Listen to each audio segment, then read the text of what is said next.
کامیاب شخص کوئی نہیں، اس میں ایک بہت زیادہ خود اعتمادی ضرورت سے زیادہ محسوس ہوتی ہے. وہ یہ کہتے ہوئے بھی اکثر اس کے منہ سے سننے کو ملے کہ میں اپنا خیال خود ہی رکھ لوں گا، مجھے زیادہ بہتر پتہ ہے، کوئی مشکل نہیں ہے، میرے لیے سب آسان ہے، میں سب کر لوں گا. اس طرح کے خیالات آتے ہیں. لیکن دوسری طرف جب وہ مایوس ہوتا ہے تو اس کو بالکل دوسری مایوسی والے خیالات آتے ہیں. تو سوچوں میں بھی تبدیلیاں ہمیں نظر آ رہی ہیں. پھر اگر مریض سال میں کئی دفعہ کچھ زندگی میں ایسے فیصلے لیتا ہے جو کہ دیکھنے والوں کو یہ لگے کہ یہ کوئی اچانک سے لیے گئے فیصلے ہیں، اس کو سائیکالوجی کی ٹرم میں امپلسیوٹی کہتے ہیں، کہ جس میں مریض کے مزاج میں ایک لہر سی آتی ہے کہ یہ کر لیں، وہ کر لیں، یہ کر لیں، اور وہ پھر اس کے مطابق کرتا ہے کہ رات کے 2:30 بجے اس کا دل کر رہا ہے کہ بس کہیں لانگ ڈرائیو پہ نکل جائیں، یا اچانک سے اس کا دل کر رہا ہے کہ کوئی بزنس انویسٹمنٹ شروع کر دیں، کوئی نیا بزنس شروع کر دیں، یا کوئی پرانا بزنس ختم کر دیں. تو اس طرح کے اگر خیالات آ رہے ہیں اور اس کی ماضی میں اس کی ہسٹری یہ بتا رہی ہے کہ اس نے کافی فیصلے زندگی میں ایسے کیے جو اچانک سے کیے، جو سوچے سمجھے نہیں تھے، اور اس نے بہت سی چیزیں اچانک سے شروع کر لیں یا بہت سی چیزیں اچانک سے ختم کرنے کا فیصلہ کر لیا، جیسے پڑھائی کے معاملات ہو گئے، یا کاروبار کے معاملات ہو گئے، یا کوئی رشتے تعلقات کے حوالے سے کوئی معاملات ہو گئے. تو وہ اچانک سے لیے گئے فیصلے کافی اگر اس کے نظر آ رہے ہیں تو یہ بھی ایک علامت ہے موڈ ڈس آرڈر کی بیسکلی. لیکن بائی پولر ڈس آرڈر جیسے نام ہے، بائی پولر یعنی 2 پولز ہیں، تو یہ جتنی بھی علامتیں ہیں یہ مریض میں آپ کو 2 حصوں میں ہی نظر آئیں گی. یعنی مریض کی 2 ایپیسوڈز ہوتی ہیں کہ جس میں ایک میں تھوڑا بہت ہی زیادہ ڈاؤنر آتا ہے، اداسی مایوسی کا فیز ہوتا ہے کہ جس کو ڈپریشن کہتے ہیں، اور ایک جو دوسرا مرحلہ ہوتا ہے بائی پولر کا وہ ہے کہ جس میں آپ وہ بہت زیادہ پرجوش ہوتے ہیں، اور اس کو مینیا یا ہائپومینیا بھی کہتے ہیں. تو یہ 2 ہی حصوں میں مریض کی پرسنالٹی نظر آتی ہے، اور ایسا دیکھنے والوں کو لگتا ہے کہ کبھی تو یہ بہت خوش ہو جاتا ہے اور کبھی بہت اداس ہو جاتا ہے، اور گھر والے بھی کافی کنفیوز رہتے ہیں کہ یہ اصل میں یہ مریض کا مزاج کس طرح کا ہے. اس کے علاوہ یہ بھی دیکھنے کی ضرورت ہوتی ہے کہ کچھ بیچ میں ایسے بھی دن ضرور آتے ہیں مریض کے کہ جب وہ ایک ایپیسوڈ سے دوسرے ایپیسوڈ میں منتقل ہو رہا ہوتا ہے، تو بیچ میں کچھ دن ایسے ضرور آتے ہیں جس میں کچھ وہ بہتر بھی نظر آتا ہے. ایسا نہیں ہے کہ مریض ہر وقت یا تو ڈپریشن میں رہتا ہے یا پھر وہ مینیا میں رہتا ہے، بلکہ کچھ دور بیچ میں ایسا ضرور آتا ہے کہ جس کو نفسیات کی ٹرم میں کہتے ہیں کہ سمپٹم فری پیریڈ ہے، کہ جس میں وہ خاص طور پر کوئی ڈپریشن میں یا مینیا میں نہیں ہوتا. تو یہ کچھ بنیادی سی علامتیں ہیں. لیکن ایک بات میں اور بھی واضح کرنا چاہوں گی کہ یہ علامتیں اچانک سے کسی میں نہیں آتی ہیں. بائی پولر ڈس آرڈر ایسا نہیں ہے کہ اچانک سے کوئی نمودار ہو گئی بیماری، بلکہ یہ شروع میں جو ایپیسوڈز آتی ہیں وہ کبھی سال میں ایک دفعہ کسی پر کوئی ایک فیز آیا، جیسے ڈپریشن کا فیز آ گیا یا مینیا کا فیز آ گیا کہ جس میں وہ بہت پرجوش ہو گیا ہو کچھ ہفتوں کے لیے، کچھ مہینوں کے لیے. تو شروع میں نشاندہی کرنا اس لیے بھی مشکل ہوتا ہے کیونکہ وہ سال میں کبھی کبھی ایسے واقعات ہوتے ہیں. لیکن جیسے جیسے بیماری بڑھتی جاتی ہے تو پھر اور زیادہ واضح ہونا شروع ہو جاتا ہے کہ مریض کے موڈ واضح طور پر بہت ہی اتار چڑھاؤ کا شکار ہو رہے ہوتے ہیں. تو شروع میں 1-2 دفعہ ایسے واقعات ہوتے ہیں سال میں، پھر آہستہ آہستہ ان کی جو فریکوینسی ہے وہ بڑھنا شروع ہو جاتی ہے. لیکن گھر والے یہ کچھ بنیادی پوائنٹس اگر ذہن میں رکھیں کہ مریض جب کسی ایپیسوڈ میں ہوتا ہے تو وہ سر سے لے کے پاؤں تک کلیئرلی ہم بتا سکتے ہیں کہ یہ کس ایپیسوڈ میں ہے. اس کی باڈی لینگویج سے پتہ چل جاتا ہے، اس کے چلنے پھرنے، اس کے بات چیت کرنے سے ہم بتا سکتے ہیں کہ مریض اداسی میں ہے، مایوسی میں ہے، ڈپریسڈ ہے، یا پھر وہ مینیا میں ہے، ایک ایسے فیز میں ہے کہ جس میں اس کے برین کیمیکلز اتنی زیادہ تعداد میں ریلیز ہوتے ہیں کہ جس میں وہ بالکل ہی اپنے قابو میں نہیں رہ رہا ہوتا اور ریسٹ نہیں کرتا، اس کی نیند ٹھیک سے نہیں آ رہی ہوتی ہے، ڈسٹرب ہوتی ہے، اور کئی دن وہ بغیر سوئے گزار جاتا ہے. تو یہ کچھ علامتیں ہیں جو کہ گھر والے دیکھ سکتے ہیں اپنے لوڈ ون میں جو کہ بائی پولر ڈس آرڈر کی نشاندہی کرتے ہیں. اور آپ نے یہ بھی بتایا کہ یہ علامات اسٹیبلش ہوتے ہوتے یہ کوئی ایک دن یا کسی ایک ایپیسوڈ میں ہونے والا کام نہیں ہے، بلکہ یہ slowly over a period of time اپنی جگہ بناتا ہے، اور شروع میں ان معاملات کی، ان سوئنگس کی فریکوینسی کم ہوتی ہے. جی بالکل. تو کیا اس کو ایک مشکل ٹاپک کی ہونے کی وجہ سے اگنور کر دیا جاتا ہے؟ کیونکہ عام طور پر یہی دیکھا جاتا ہے کہ موڈ اور مزاج کی خرابی کے مریض جب تک سائیکیٹرسٹ کے پاس، سائیکالوجسٹ کے پاس، کاؤنسلر کے پاس، ڈاکٹر کے پاس پہنچتے ہیں، اس وقت تک ان کا معاملہ کافی ڈیفیکلٹ اور بگاڑ کا شکار ہو چکا ہوتا ہے. تو کیا کیا یہ مشکل ٹاپک ہے؟ کیا یہ گھر والوں کے دل کو کوئی تکلیف پہنچتی ہے جس کی وجہ سے تاخیر ہوتی ہے؟ دیکھیں، اگر ہم بائی پولر ڈس آرڈر کی علامتوں کو تھوڑا ڈیٹیل میں دیکھیں تو وہ بہت سی ایسی علامتیں ہیں جو کہ عام طور پر لوگ بھی کبھی کبھی ایکسپیرینس ضرور کرتے ہیں. جیسے مایوسی کبھی کبھی سب لوگ تجربہ کرتے ہیں، خوش کبھی کبھی سب لوگ بھی بہت زیادہ ہوتے ہیں، بے انتہا کسی وجہ سے خوش ہوتے ہیں، یا غصہ بھی سب کو آتا ہے، یا کبھی کبھی فضول خرچی بھی ہو جاتی ہے، یا کبھی کبھی کھانے پینے میں بھی بد احتیاطی ہو جاتی ہے. تو پھر نیند کے بھی مسئلے کبھی کبھی بہت سے لوگوں کے ساتھ ہو جاتے ہیں. تو شروع میں جب اس طرح کی علامتیں مریض میں نظر آ رہی ہوتی ہیں تو کچھ گھر والے یہ بھی خیال کرتے ہیں کہ شاید ایسے ہی کوئی فیز آیا ہوا ہے، ٹھیک ہو جائے گا. کوئی پھر وہ وجوہات تلاش کر رہے ہوتے ہیں کہ شاید اس وجہ سے اداس ہے، کہ پڑھائی میں کچھ ناکامی ہو گئی ہے، یا کسی اور زندگی کے کام میں ناکامی ہو گئی ہے. تو وہ وجوہات تلاش کر کے کہیں نہ کہیں خود کو بھی تسلی دے رہے ہوتے ہیں، اور مریض کے ساتھ بھی اس لیے بھی بات نہیں کرتے کہ یہ امید کرتے ہیں کہ شاید خود بخود چیزیں ٹھیک ہو جائیں گی. اور ظاہر ہے ہمارے ویسے بھی کلچر میں اتنی زیادہ اویئرنیس نہیں ہے اس چیز کے بارے میں، اتنی آگہی نہیں ہے کہ نفسیاتی بیماریوں کے بارے میں ہر کسی کو اتنا زیادہ واضح طور پر پتہ ہو. تو ویسے بھی لوگ اس طرح کی چیزوں کو اتنا ٹیبو قسم کی ٹاپک سمجھتے ہیں کہ کھل کر بات بھی نہیں کرتے، اور بس خاموشی سے ہی گزار رہے ہوتے ہیں. اور اگر نظر آ بھی رہی ہوں علامتیں تو کھل کر نہ آپس میں بات کرتے ہیں، اور مریض سے تو بات بالکل ہی نہیں کرتے. پھر کچھ اپنا بھی ایک غم ہوتا ہے، کوئی بھی یہ تسلیم نہیں کرنا چاہتا کہ ہمارا لوڈ ون کسی بھی نفسیاتی بیماری کا شکار ہو سکتا ہے. تو یہ کچھ ریزنز ہوتی ہیں جس کی وجہ سے کھل کر بات نہیں ہو پاتی، ایون کھل کر نشاندہی بھی نہیں کر پاتا کوئی. گھر میں کچھ فرد ہوتے ہیں جن کو کچھ معاملہ نظر آ رہا ہوتا ہے کہ تھوڑا گڑبڑ ہے، تھوڑا ضرورت سے زیادہ معاملات خراب ہو رہے ہیں، لیکن گھر میں کچھ ایسے بھی افراد ہوتے ہیں جو کلیئرلی محبت میں آ کر یہ کہہ رہے ہوتے ہیں کہ نہیں ایسی بات نہیں ہے، یہ وجہ ہے، وہ وجہ ہے جس کی وجہ سے مریض یہ سب کر رہا ہے. تو اس سسٹم کی وجہ سے جو گھروں میں ہوتا ہے تو نشاندہی بھی ذرا دیر سے ہوتی ہے کیونکہ اویئرنیس بھی کم ہوتی ہے. ہمارے نیکسٹ جو کویشچن ہے وہ ندا صاحبہ پوچھتی ہیں کہ بائی پولر ڈس آرڈر کے مریض کو علاج کے لیے کیسے رضامند کیا جائے، کیونکہ وہ تو یہی سمجھتا ہے کہ اسے علاج کی ضرورت نہیں، یعنی وہ اپنے آپ کو تو بیمار ہی نہیں سمجھتا. جی ڈفرینٹ اس کی مختلف مراحل ہوتے ہیں، مختلف سٹیجز ہوتی ہیں. ہم یہ کہہ سکتے ہیں کہ جیسے کہ ایک تو نشاندہی ہوتی ہے جو بر وقت کر دی جائے، کہ شروع میں کچھ علامتیں نظر آ رہی ہیں تو فیڈ بیک دے دیا جائے، یا اس کے لیے اس پہ بات کی جائے، یا کوئی ایکشن لے لیا جائے. تو ایک سٹیج ایسی بھی بیماری میں آتی ہے کہ جس میں حالات قابو سے کافی باہر ہو چکے ہوتے ہیں، اور جس پہ اگر مریض سے ہم بات بھی کریں تو بعض اوقات بات کرنے کا فائدہ بھی نہیں ہوتا، اس لیے کیونکہ bipolar disorder basically ایک اصل میں یہ ایک جسمانی بیماری ہے، یعنی اس میں ہمارے برین کے کچھ کیمیکلز انوالوڈ ہوتے ہیں،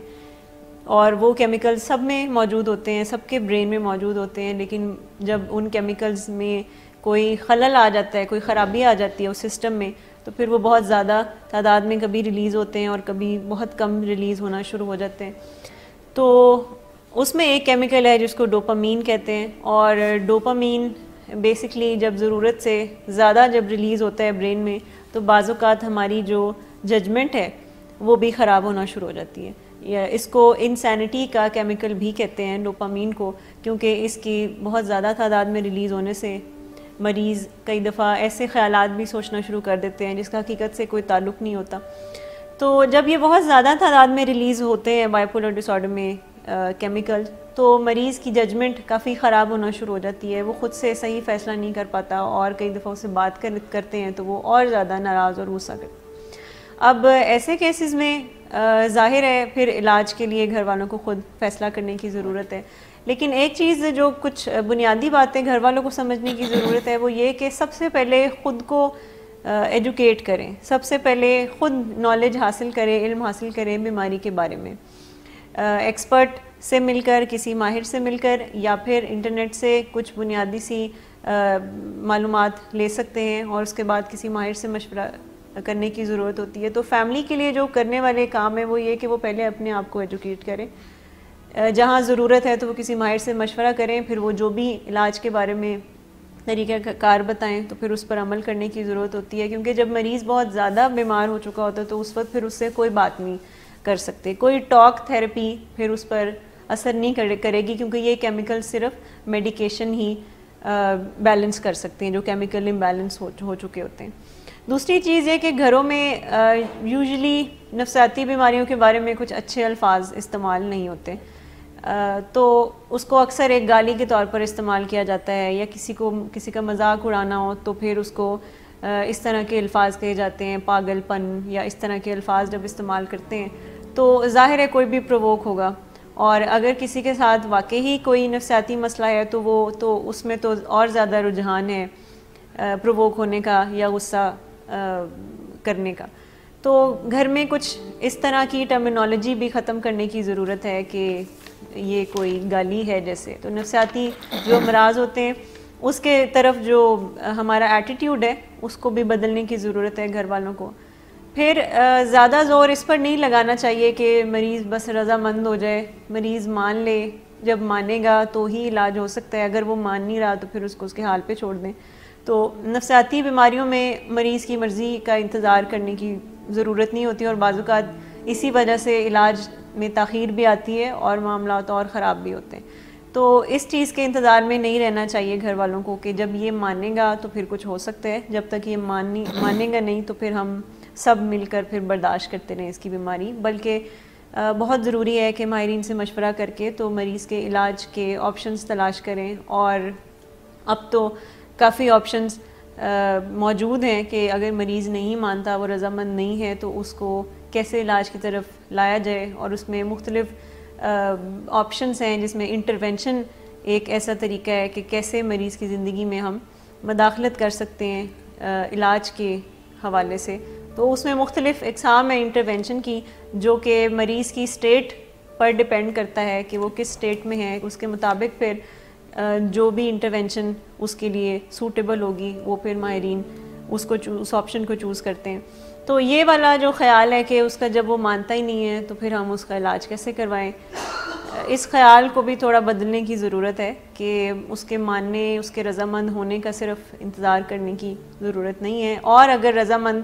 کچھ چانسز میں اگر رضامند ہو بھی سکتا ہے مریض تو پھر وہ سیکھنے کی ضرورت ہوتی ہے کہ کس انداز سے بات کی جائے، اور وہ ظاہر ہے کوئی ایکسپرٹ ہی بتا سکتا ہے، ماہر ہی سکھا سکتا ہے گھر والوں کو کہ کس طرح سے مریض کے ساتھ بات چیت کی جائے کہ وہ مان لیں۔ اب ہوتا یہ ہے کہ گھر والے اکثر لڑائی جھگڑا بھی کرتے ہیں، تعلقات اس لیے بھی خراب رہتے ہیں مریض کے ساتھ کیونکہ وہ اس چیز پر زور دیتے ہیں کہ تمہیں کوئی بیماری ہے اور تم چلو علاج میں، تمہیں کوئی بیماری ہے، تمہیں کوئی مسئلہ ہے۔ تو اتنی خراب تعلقات کے ساتھ آپ کسی سے کوئی بات منوا نہیں سکتے، تو سب سے پہلے تو تعلقات پر کام کرنا سکھایا جاتا ہے فیملی کو کہ کس طرح سے بات چیت کی جائے کہ تعلقات بہتر ہوں، اور پھر وہ بیٹھ کر بات بھی سنیں۔ لیکن اگر میں خاص طور پر بائی پولر ڈس آرڈر کی بات کروں یا باقی ایسی نفسیاتی بیماریاں کہ جس میں مریض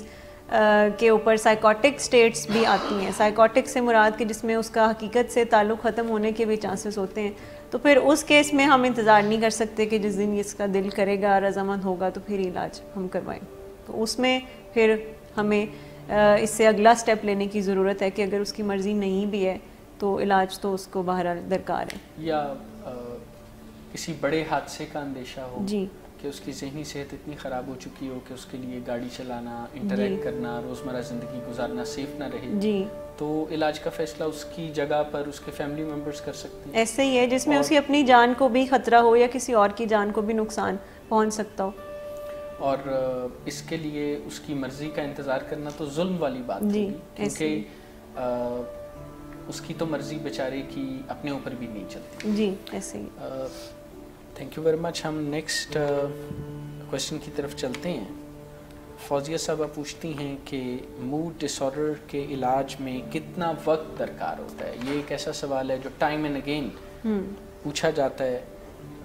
اور میں اسے دہراتا ہوں کہ موڈ ڈس آرڈر کے علاج میں کتنا وقت درکار ہوتا ہے. ہم تفصیل سے بات کرتے ہیں پلیز. یہ پہلے تو اس چیز کو میں کلیئر کر دوں کہ جتنی بھی نفسیاتی بیماریاں ہوتی ہیں, ہم کیونکہ خاص طور پر موڈ ڈس آرڈر کے بارے میں بات کرتے ہیں, تو اس کے علاوہ بھی باقی جو نفسیاتی بیماریاں ہوتی ہیں وہ دائمی بیماریاں ہوتی ہیں, یعنی وہ ساتھ رہنے والی ہوتی ہیں, کرونک بیماریاں ہوتی ہیں. جیسے کہ باقی جسمانی بیماریاں بہت سی ہیں جو کہ کرونک ہوتی ہیں, جیسے شوگر کی بیماری ہے تو وہ ہمیشہ اس کو ساتھ میں ہمیں مینج کرنا ہوگا, ہمیشہ کے لیے پرہیز درکار ہوتا ہے. بلڈ پریشر میں پرہیز, دوائی, علاج, یہ سب درکار ہوتا ہے. تو اسی طرح سے نفسیاتی بیماریوں میں بھی کچھ پرہیز, کچھ میڈیسن, کچھ کاؤنسلنگ, کچھ لائف سٹائل پر کام کرنے کی ضرورت ہوتی ہے. اور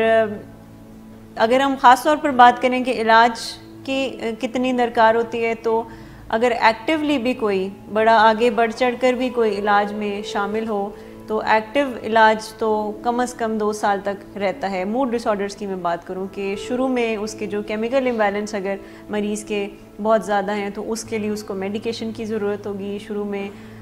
ذرا زیادہ میڈیکیشن کی ضرورت ہوگی کیونکہ برین کے کیمیکلز کافی ڈسٹرب ہو چکے ہوتے ہیں. وقت کے ساتھ ساتھ مریض جب بہتر ہوتا ہے تو پھر اس کو ہم ایسی سکلز سکھاتے ہیں کہ جس سے وہ اپنے موڈ کو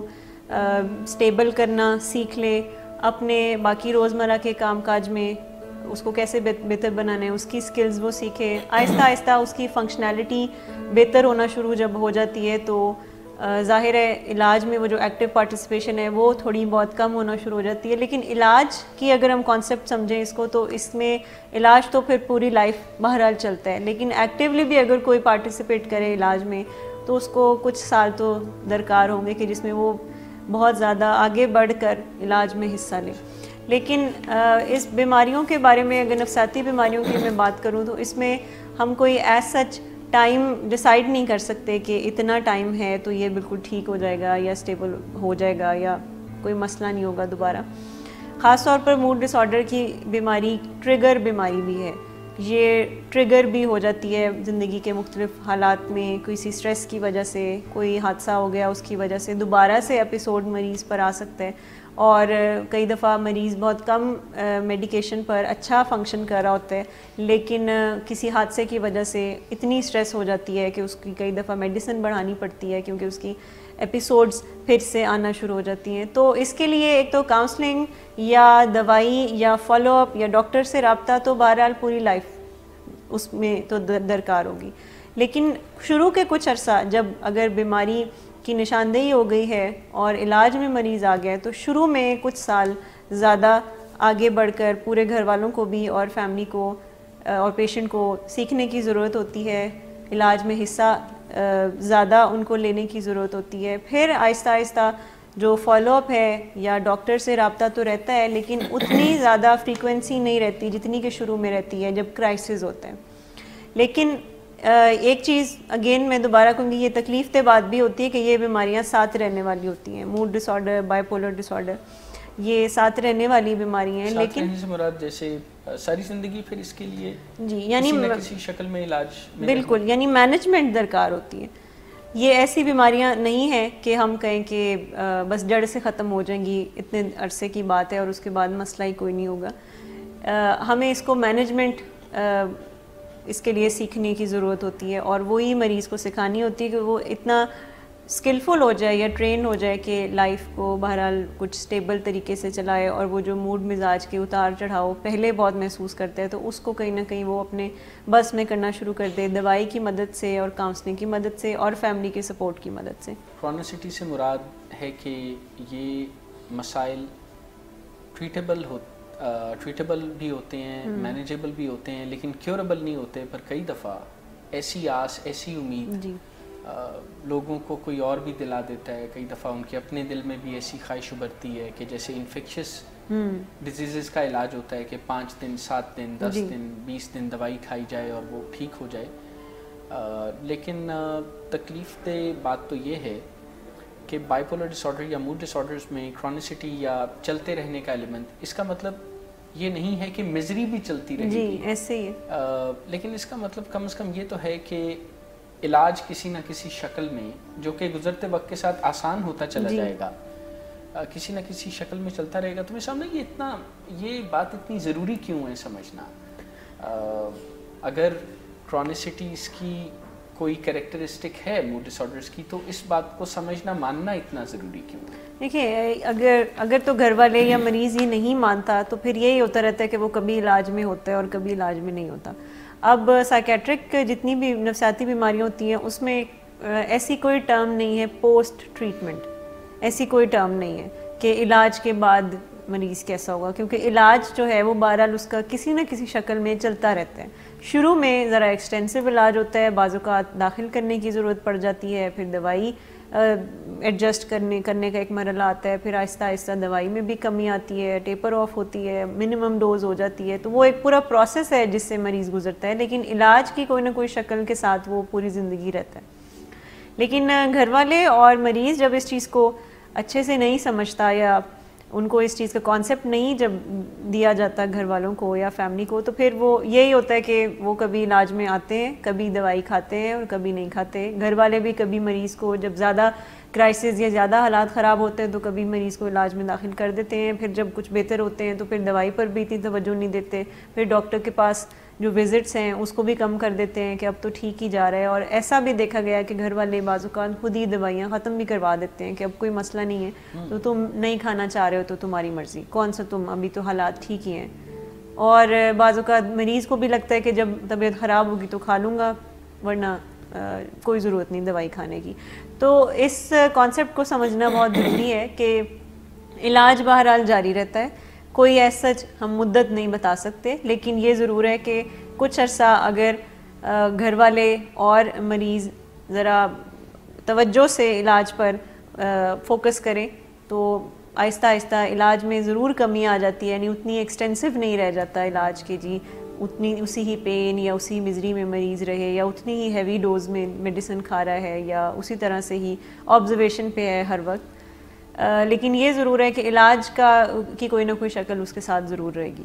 اور سمجھنا اس لیے ضروری ہے کہ اگر یہ نہیں سمجھیں گے تو پھر مریض آتا جاتا رہے گا علاج میں, کبھی ہوگا کبھی نہیں ہوگا, اور یہ مریض کے لیے اور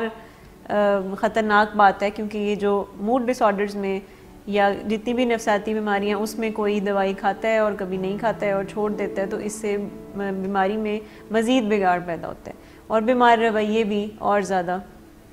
بڑھتے ہیں. تو اس لیے بہت ضروری ہے یہ سمجھنا کہ یہ دائمی بیماریاں ہوتی ہیں, اس کو مینج ہم کر سکتے ہیں, سفرنگ ساری زندگی نہیں رہ سکتی, لیکن یہ ضرور ہے کہ بہرحال اس کے لیے پرہیز اور میڈیسن اور ڈاکٹر کے ساتھ رابطہ رکھنا بہت ضروری ہے, فیملی کا بھی اور پیشنٹ کا خود کا بھی. نیکسٹ کویشچن کی طرف چلتے ہیں. ہم سب پوچھتے ہیں کہ میں MBA کا طالب علم ہوں اور میں محسوس کرتا ہوں کہ میں ہر وقت تھکاوٹ کی کیفیت سے گزرتا ہوں, جس کی وجہ سے میں اپنی پڑھائی پر بھی توجہ نہیں دے پا رہا. اس کے لیے مجھے کیا کرنا چاہیے؟ کیا یہ جو لنگرنگ تھکاوٹ ہے اس کا بھی موڈ اور مزاج سے کوئی تعلق ہے؟ جی, یہ کیونکہ انہوں نے اس طرح سے ڈیٹیل اپنی ہسٹری تو نہیں شیئر کی, لیکن سب سے پہلے تو اگر یہ اپنا میڈیکل چیک اپ کرا لیں تو وہ اور زیادہ کلیئر ہو جائے گا, کیونکہ بعض اوقات تھکاوٹ کا تعلق کسی جسمانی بیماری سے بھی ہوتا ہے اور بعض اوقات تھکاوٹ کا تعلق موڈ کے مسائل سے بھی ہوتا ہے. تو سب سے پہلے تو میڈیکل چیک اپ کی ضرورت ہوگی. دوسری چیز جو تھکاوٹ کے حوالے سے اگر ہم بات کریں تو ایک تو ڈائٹ میں دیکھنے کی ضرورت ہے کہ کون سی چیزیں ہیں جو کہ ہمیں کئی دفعہ تھکاوٹ دیتی ہیں. جیسے اگر میں آپ کو مثال دوں کہ بہت سے لوگ کھانا ضرور اچھا کھاتے ہیں, پراپر کھاتے ہیں, لیکن وہ کئی گھنٹوں بعد کھاتے ہیں اور پھر بہت زیادہ کھاتے ہیں, یعنی ان کی جو کھانے کی جو مقدار ہے وہ ذرا زیادہ ہوتی ہے, کیونکہ وہ 4-5-6 گھنٹوں بعد جب کھانا کھاتے ہیں تو ظاہر ہے تب تک زیادہ بھوک لگتی ہے. تو ایک تو یہ کہ کھانے کی ٹائمنگز, کھانے کے اوقات اس طرح کے ہوں کہ ہم ہر 4 گھنٹے بعد کچھ نہ کچھ لائٹ میل یا ہم کچھ نہ کچھ اس طرح کی چیز کھاتے رہیں، اس سے بھی ہماری انرجی لیول جو ہے وہ تھوڑا بہتر رہتا ہے. کیونکہ جب ہم 4-5 گھنٹے کچھ نہیں کھاتے ہیں تو ظاہر ہے وہ ایک ڈاؤنر آتا ہے. اس کے بعد جب ہم بہت زیادہ کھانا کھاتے ہیں تو اس کے بعد بھی ہم انرجیٹک فیل نہیں کرتے. ہیوی کھانا کھانے کے بعد ہم مزید سستی کا شکار ہوتے ہیں. پھر ڈائٹ میں کچھ ایسی چیزیں جو کہ ہمیں طاقت بھی دیتی ہیں، جیسے کہ نٹس ہو گئے، فروٹس ہو گئے، سبزیاں ہو گئی، دالیں ہو گئی، اس طرح کی چیزوں کو زیادہ استعمال کرنے کی ضرورت ہے. اور جو پیکٹ والی چیزیں ہیں، چپس بسکٹ ہو گئے، اس طرح کی چیزیں، اس سے بھی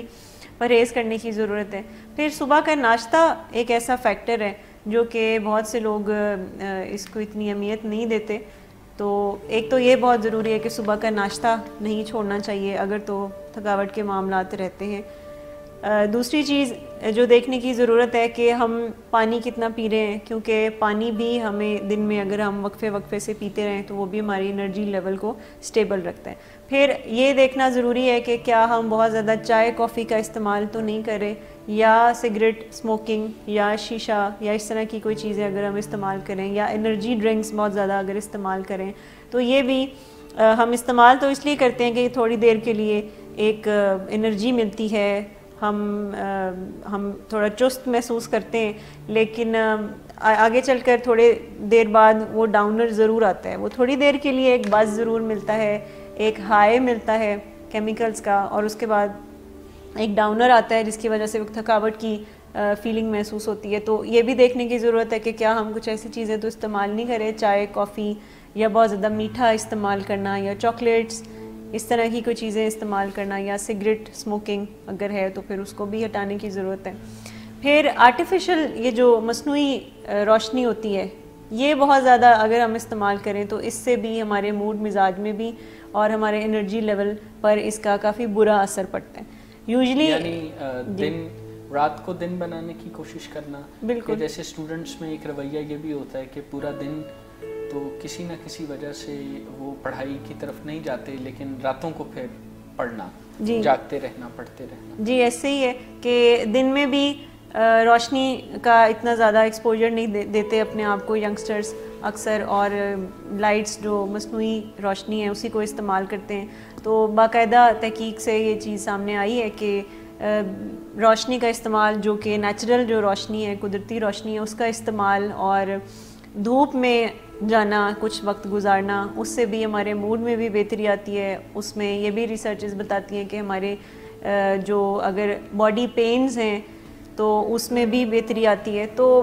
ایکسپوجر دینا روشنی کا، دھوپ کا بھی بہت ضروری ہے، اور اس سے موڈ مزاج میں بھی بہت بہتری آتی ہے، اور یہ تھکاوٹ کی جو معاملات ہوتے ہیں اس میں بھی کمی آتی ہے. تو اس فیکٹر کو بھی ایڈ کرنے کی ضرورت ہے. پھر نیند کا جو ایلیمنٹ ہے اس کو بھی دیکھنے کی ضرورت ہے کہ کیا ہم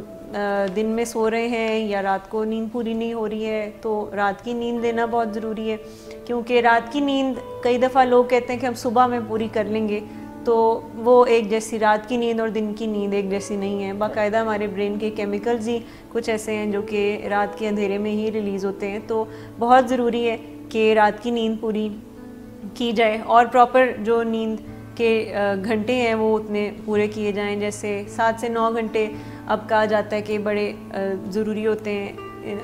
ہمارے لیے سونا. تو بہت ضروری ہے کہ اس کو بھی دیکھ لیں اگر یہ کہ تھکاوٹ کہیں نیند کی ایلیمنٹ کی وجہ سے تو نہیں آ رہی. تو کچھ لائف سٹائل میں تبدیلی کر کے اگر یہ کوشش کریں تو ہیلپ مل سکتی ہے. پھر اس کے علاوہ ایکسرسائز کی بھی کوئی روٹین اگر وہ شامل کر لیں، جیسے واک کرنا. اور بعض اوقات لوگ یہ کرتے ہیں کہ واک سارے دن کی ایک ہی ٹائم پر کر لیتے ہیں، لیکن جو مؤثر ورزش ہے وہ یہی ہے کہ جو ہم دن میں 1-2 گھنٹے بعد کچھ ہلکی سی کوئی فزیکل ایکٹیویٹی کر لیں. تو وہ زیادہ ریکمینڈڈ ہے، کیونکہ وہ ہمارے اگر انرجی لیولز ڈاؤن جا رہے ہیں کچھ گھنٹوں بعد، تو اگر ہم واک کر لیں گے تو پھر انرجی پھر سے بحال ہو جائے گی. تو یہ جو ہمیں دن میں بھی تھکاوٹ رہتی ہے اور ہم تھکے رہتے ہیں، تو اس میں ہمیں ورزش بہت مدد کر سکتی ہے. تو یہ اگر کچھ بنیادی ایلیمنٹس وہ اپنے لائف سٹائل میں شامل کریں تو ہیلپ ضرور مل سکتی ہے ان کو. ویسے اس ایج میں تھکاوٹ کا مطلب تو کچھ صحت کی خرابی سے بھی لگتا ہے، اور عام طور پر تمام لوگ ہی زیادہ تر اور نوجوان خاص طور پہ کوئی اپنی صحت کے لیے خصوصی طور پر اہتمام نہیں کرتے، بس چلتا رہتا ہے اور جب بیمار ہوتے ہیں تو پھر ڈاکٹر سے رابطہ کیا جاتا ہے.